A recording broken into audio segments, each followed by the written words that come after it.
The rising inequality and growing political instability that we see today are the direct result of decades of bad economic theory. It's time to build our economy from the bottom up and from the middle out, not the top down.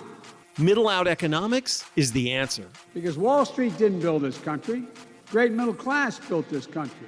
The more the middle class thrives, the better the economy is for everyone, even rich people like me.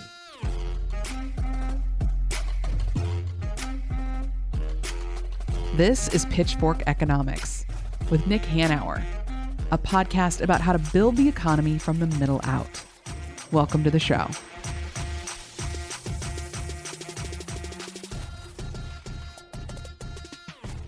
We're recording this the middle of February, Nick, which means we're into tax season. So yes, I'm sure you're busy. You've got all your receipts out, and you're filling out the forms like a good American working through your taxes, right? Or using the TurboTax. Which software do you use, Nick?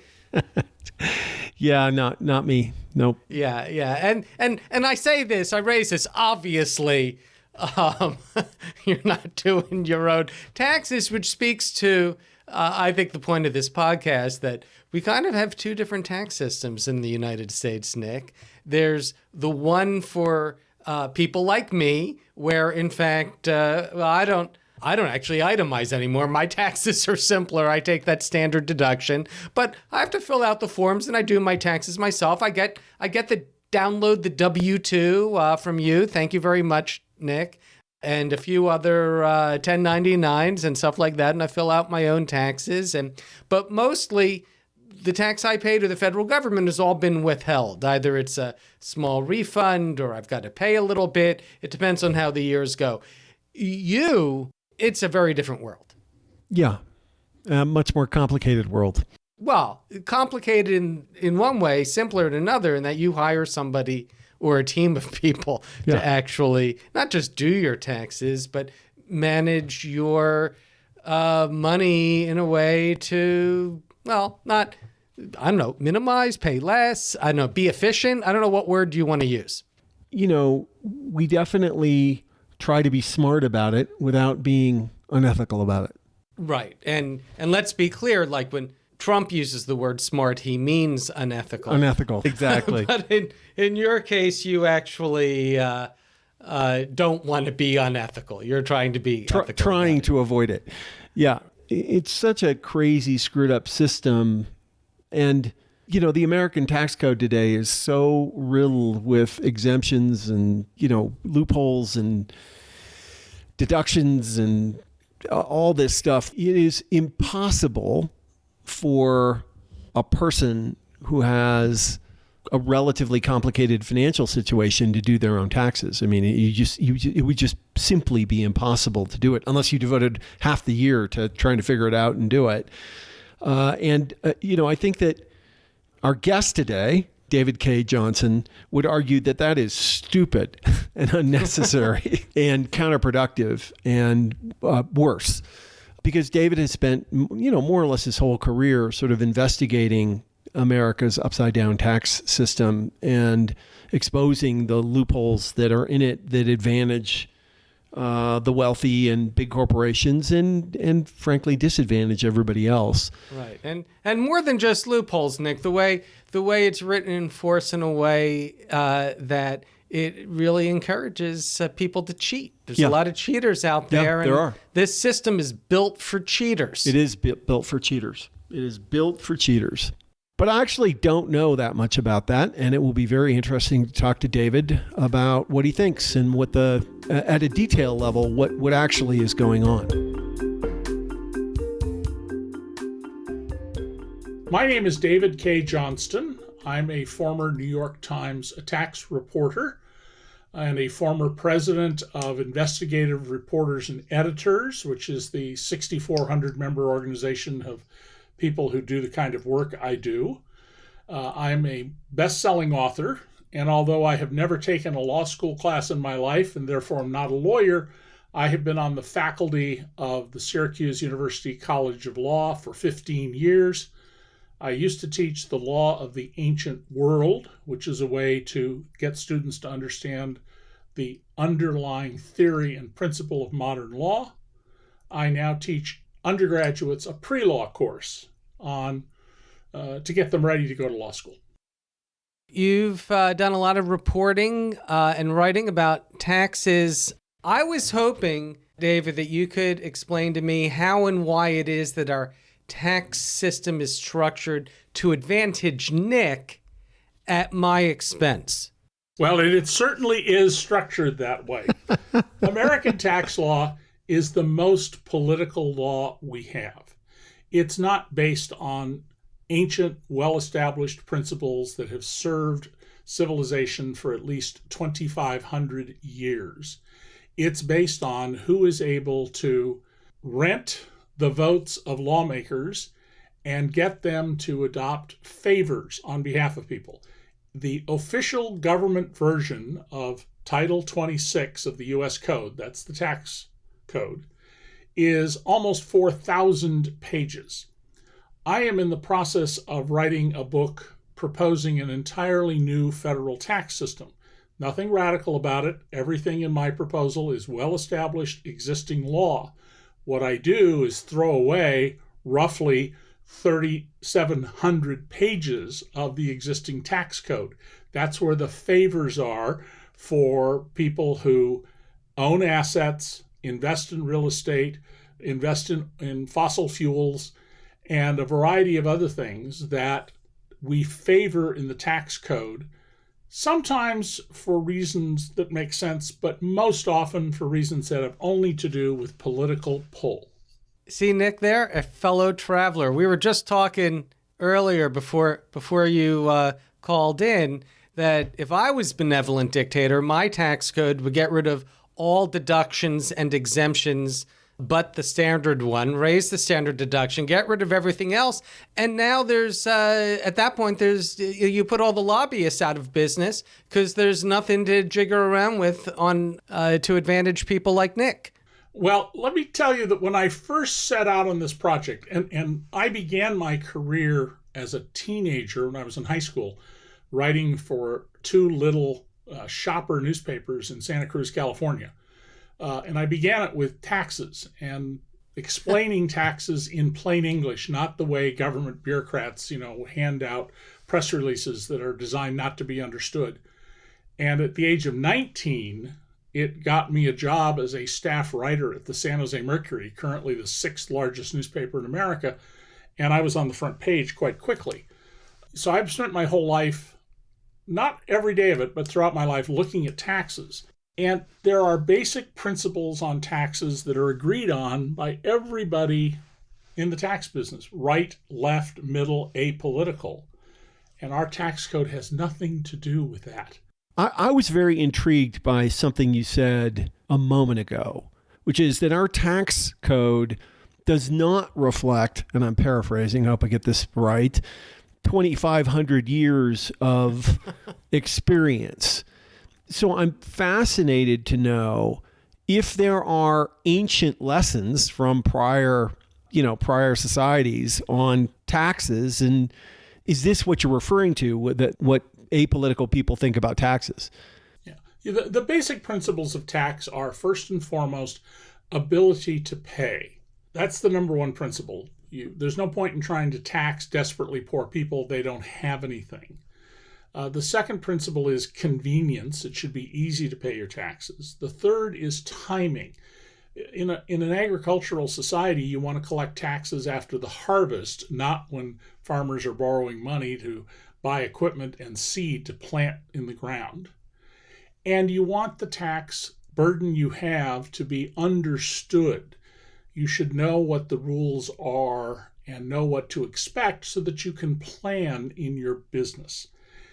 We have a society now where you can have two families who make the same income, have the same number of children, both own homes for the same value with roughly the same mortgage terms, but who will pay wildly different amounts of tax depending on some decisions they make. For example, do they rent the house or own it?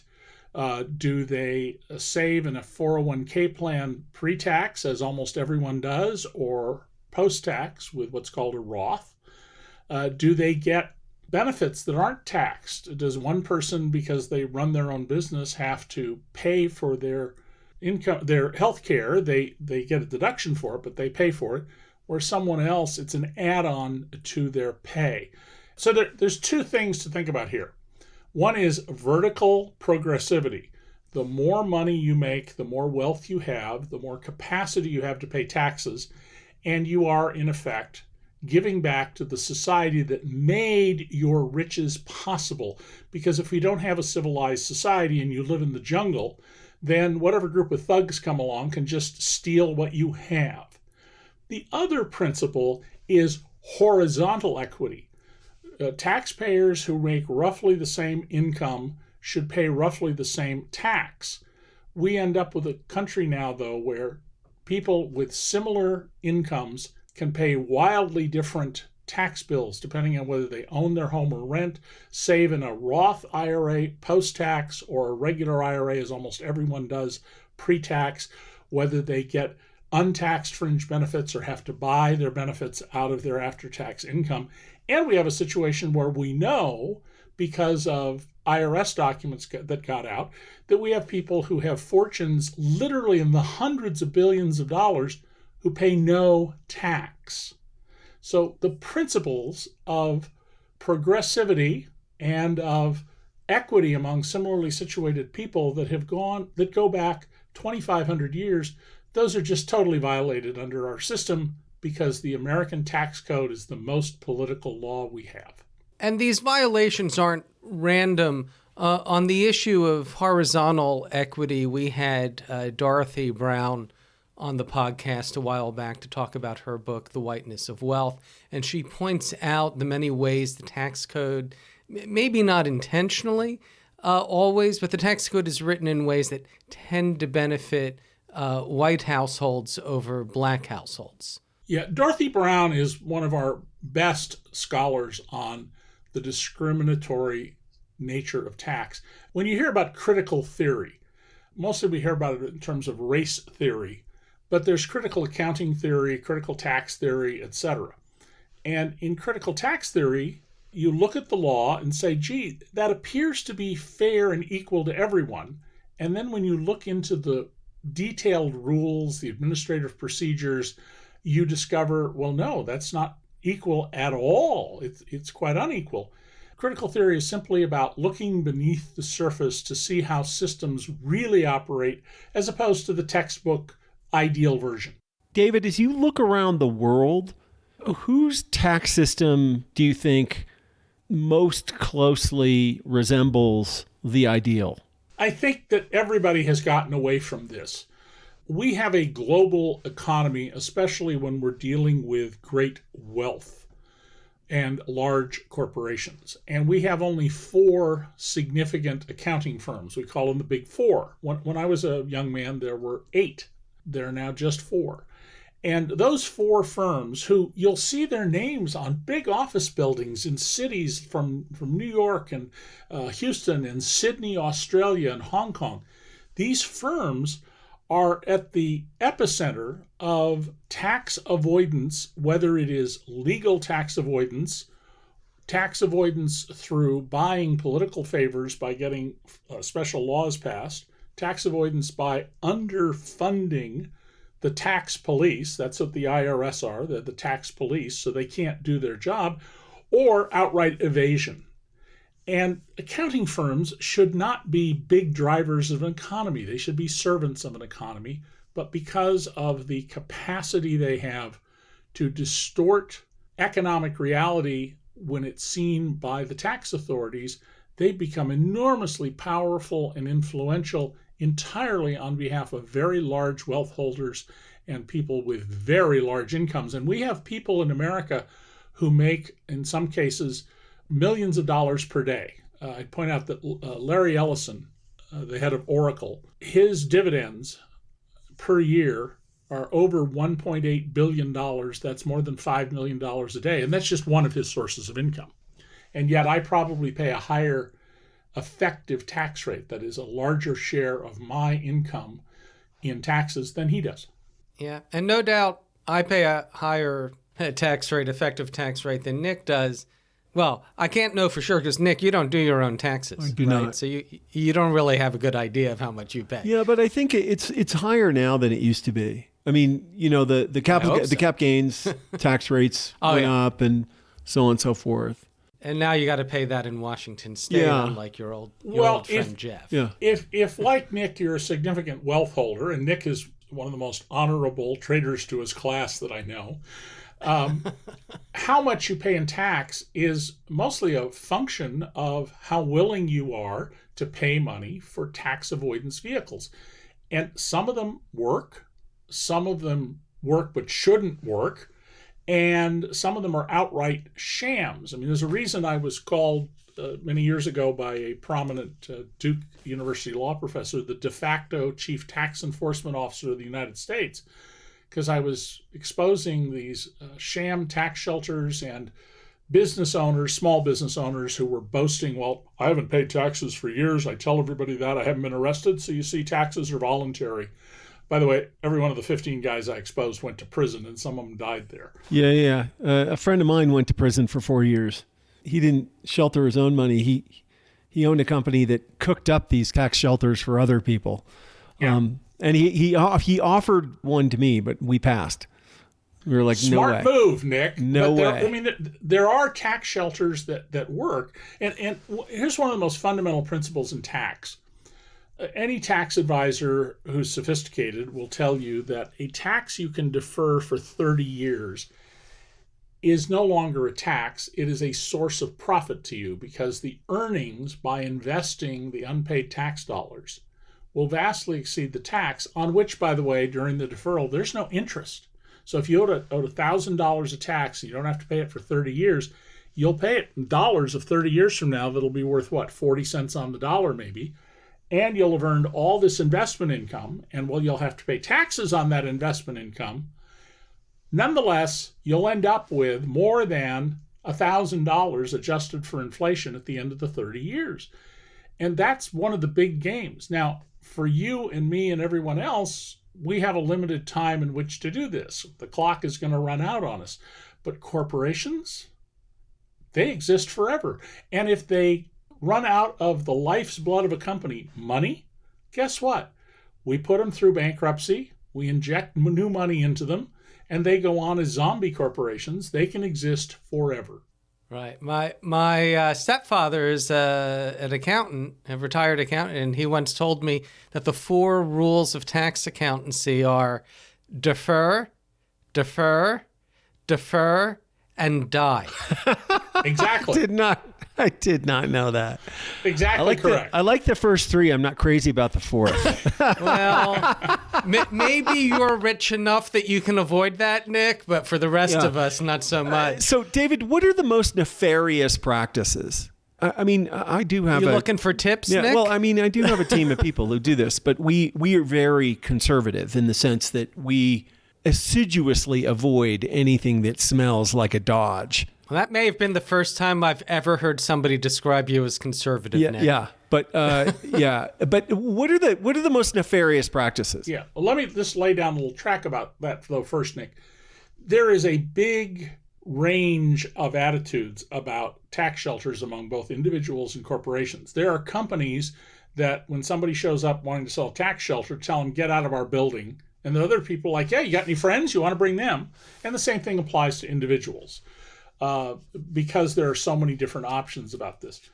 You can be so conservative, you can do what the New York Times did. The New York Times was so worried about its public image that the way they arranged the purchase of the Boston Globe about 30 years ago caused the New York Times for 11 years to pay a corporate tax rate of 77%, even though the statutory rate was 35%.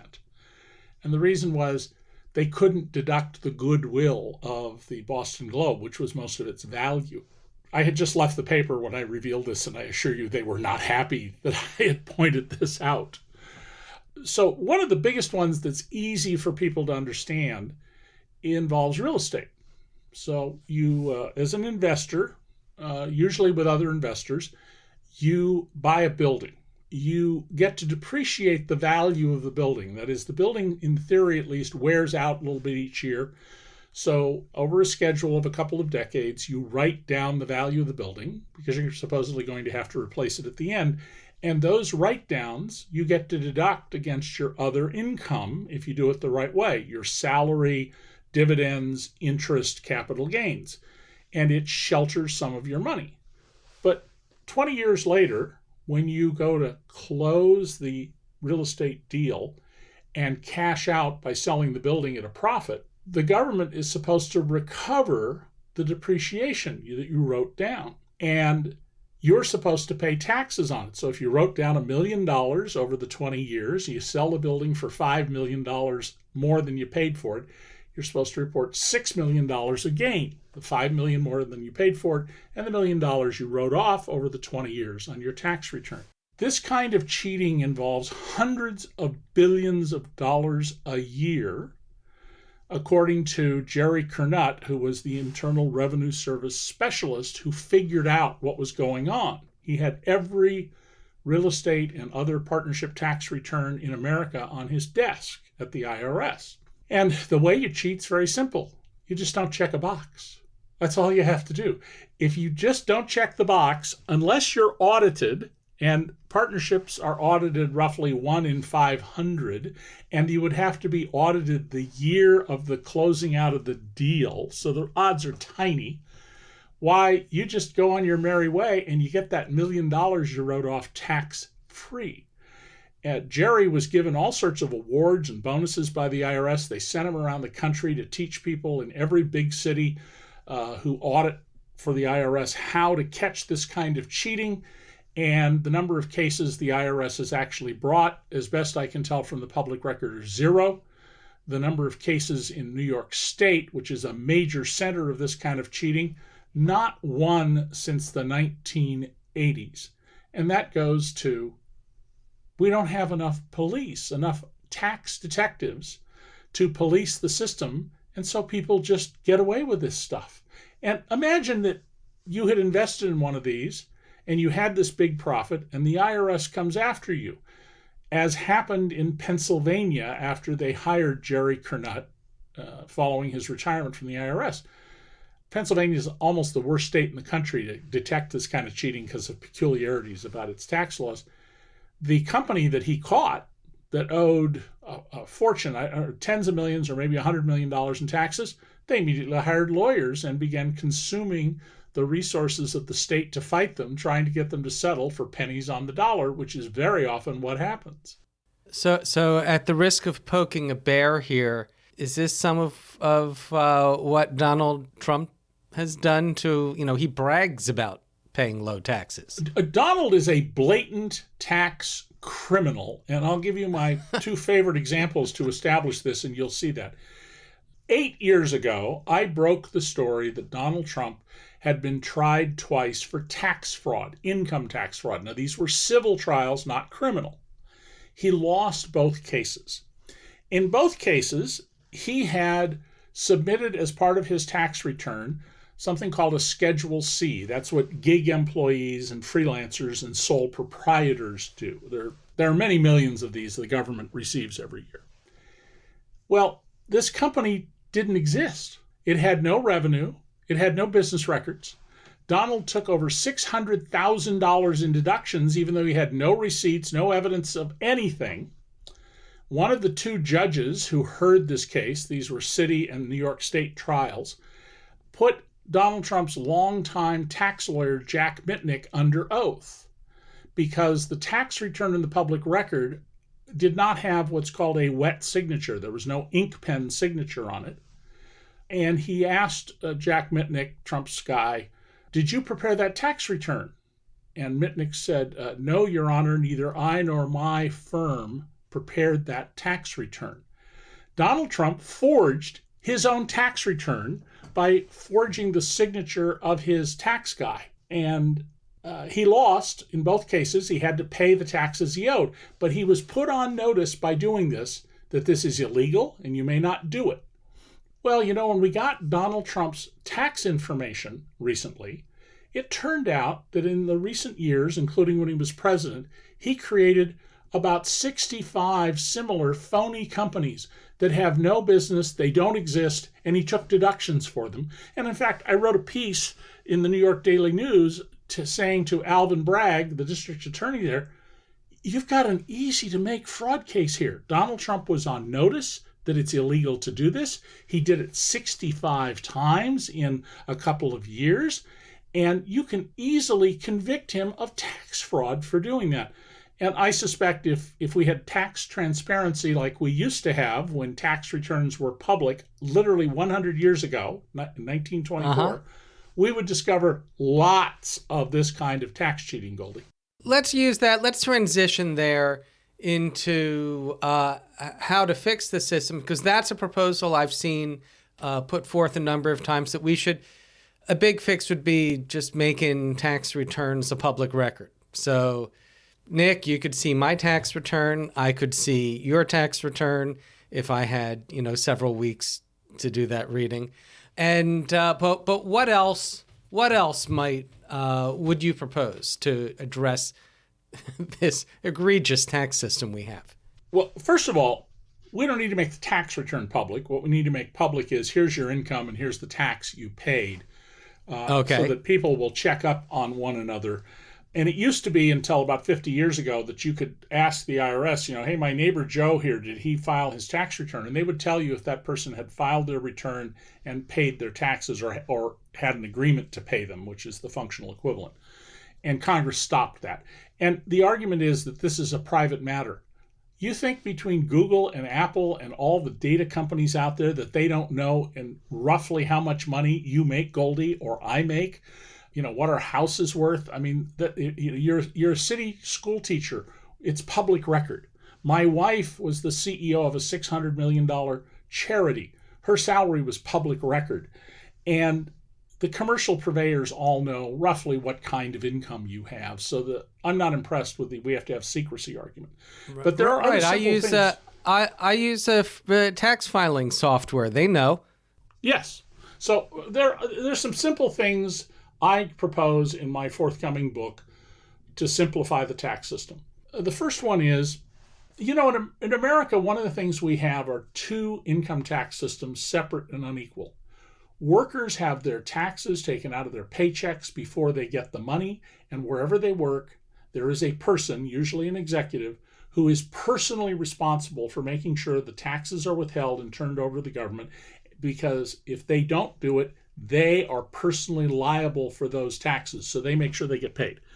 But if you are a sole proprietor, if you're a book author like I am, if you are the owner of your own business, you take money out of the business whenever you want, and you settle up with the government later. I propose that we go to a single system. Nobody can get money until a trustee has withheld the taxes and make sure that they get turned over. And then we're all treated the same way. Similarly, I would end the system under which very wealthy people like Jeff Bezos and Elon Musk live by borrowing against their assets. Until very recently with inflation, if you were wealthy, you could borrow against your assets for 2%. I know that because I'm not a rich guy, but I was able to borrow at 2%.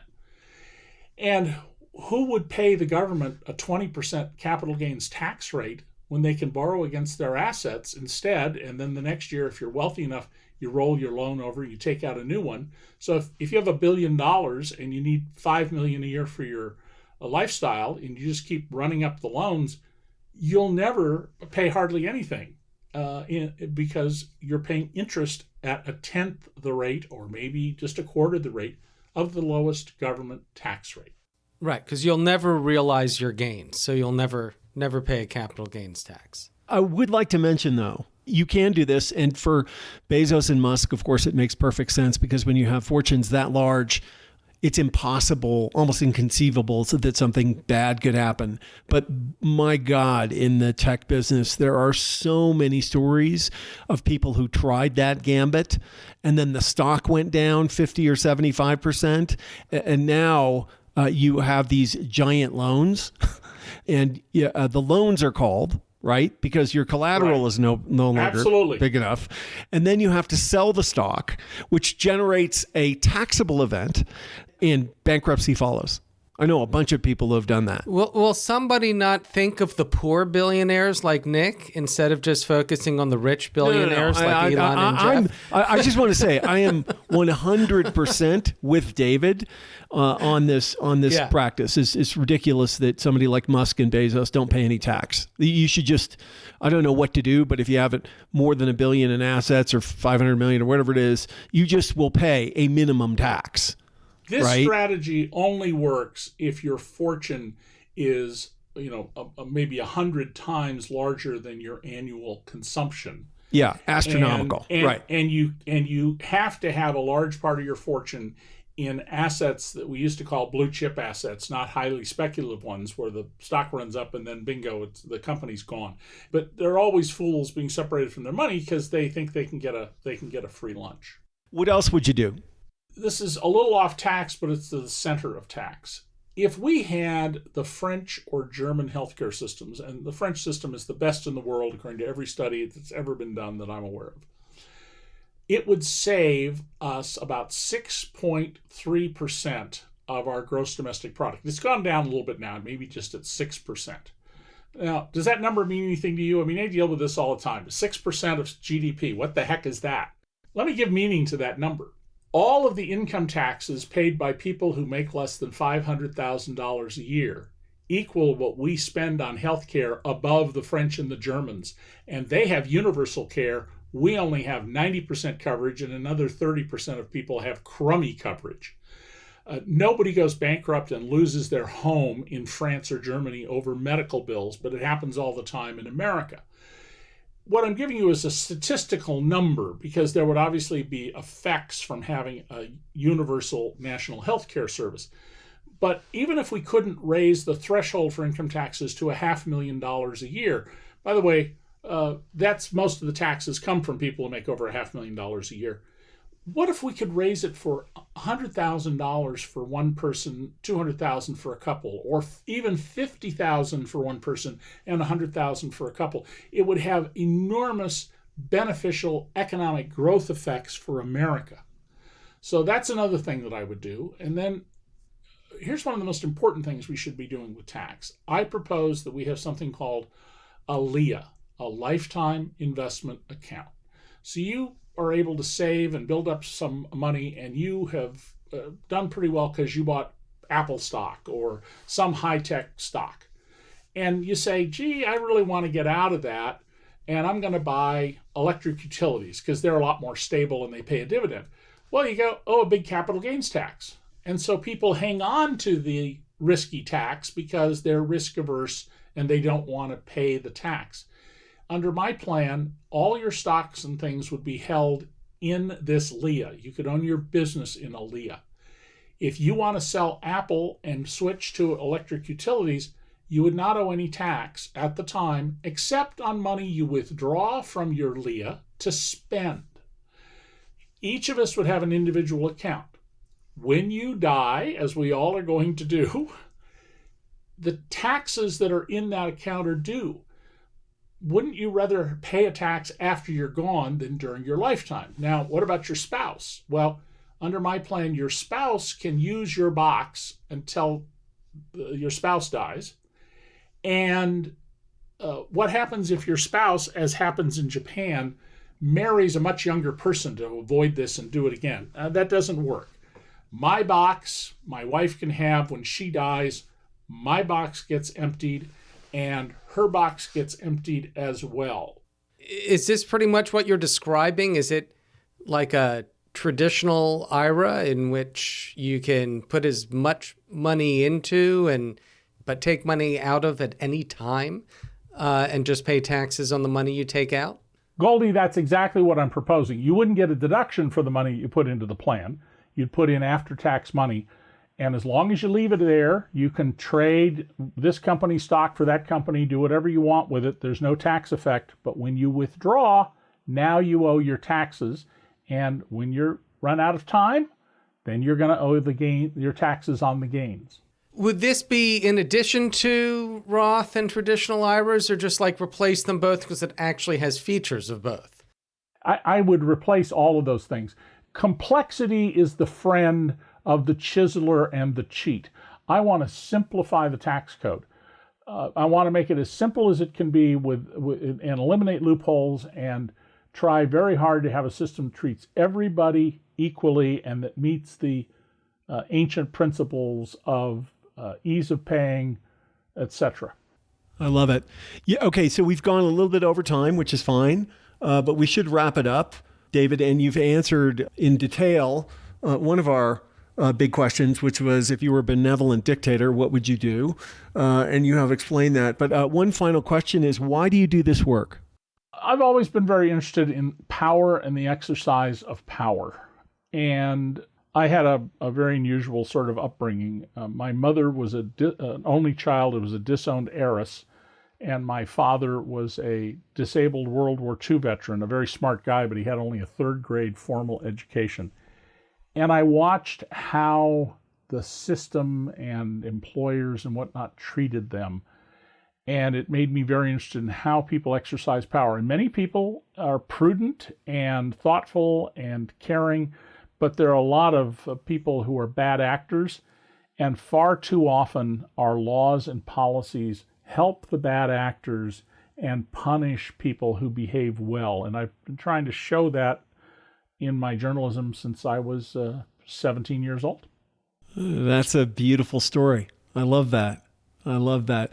Well, thank you so much for being with us, and thank you for your work and continuing to try to put pressure on where pressure is needed. And clearly it is. Yeah, and when do you think the book you're working on will come out? Well, I put this book aside, Goldie, when Donald announced in 2015 because, I knew him better than anybody else in journalism, and I knew my peers would not cover him, and they did not correctly. They don't understand to this day. But I'm hoping to have it done the next couple of months, and I will tell you the tentative title of this book is The Prosperity Tax, because we always think of taxes as something that can destroy, but a properly designed tax system actually can make us better off.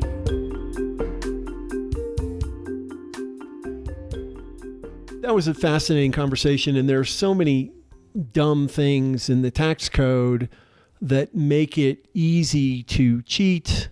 But, there is a bigger problem with the American tax code, which is just the way in which it's been influenced by neoliberal ideas. For example, making income from things like dividends lower than income from work. We used to have these terms, Nick. You're old enough to remember. We used to talk about earned income and unearned income. Earned income was it was just like a paycheck, what you got as a wage. Yeah. Unearned income was interest, dividends, and capital gains. Right. Right. Absolutely. And I do believe that there should be some incentive to invest. So pick a threshold where, if you make an investment, a long-term investment, and sell that asset and make some money, that some amount of that return is taxed preferentially. But the idea that somebody can make $1 billion a year on dividends or whatever it is and pay less tax as a percent than somebody who is working for a living is absolutely absurd, and it's just criminally stupid. And I suspect that as much cheating as there may be and sort of nefarious tax avoidance in the system, just the upside down nature of it, I think, is the bigger problem. Yeah, it's all interrelated. And of course, what you end up with is a tax system that exacerbates inequality in our system, in our economy, and that leaves the government without the resources to address many of our needs. And I thought it was particularly interesting the way David brought up our healthcare system, which, tying together these two incredibly broken and inefficient systems, healthcare and taxes, that in fact, if you had a more efficient healthcare system, if you had a healthcare system like in France or Germany or just about any other developed country, we would have so much more of our GDP to spend or to keep. Individual families could keep to spend on the things they need. It would actually allow us to tax at a slightly higher rate that would pay for other things we need. Absolutely. So it's I don't know, it's yet another screwed up part of the great American economy, right? Yeah. Yeah. The greatest system on earth, apparently. Yeah. No, it is. It's a sad story, and it's hard to imagine a political scenario that would straighten it out. Over time, it just seems to get, kind of worse and worse and worse. Every layer of tax reform actually makes it probably worse in ways. I think, Nick, you and I actually, looking back on this conversation, it may not be the most coherent conversation we've had because we have not spent maybe enough time thinking and talking about this. So it's an issue I think we're going to have to come back to in the future. Yeah, I think you're right. If you want to read more from David Cay Johnston, you can find his books at your local independent bookstore or, at that big online monopolist. Pitchfork Economics is produced by Civic Ventures. If you like the show, make sure to subscribe, rate, and review us wherever you get your podcasts. Find us on Twitter and Facebook at Civic Action and Nick Hanauer. Follow our writing on Medium at Civic Skunkworks, and peek behind the podcast scenes on Instagram at Pitchfork Economics. As always, from our team at Civic Ventures, thanks for listening. See you next week.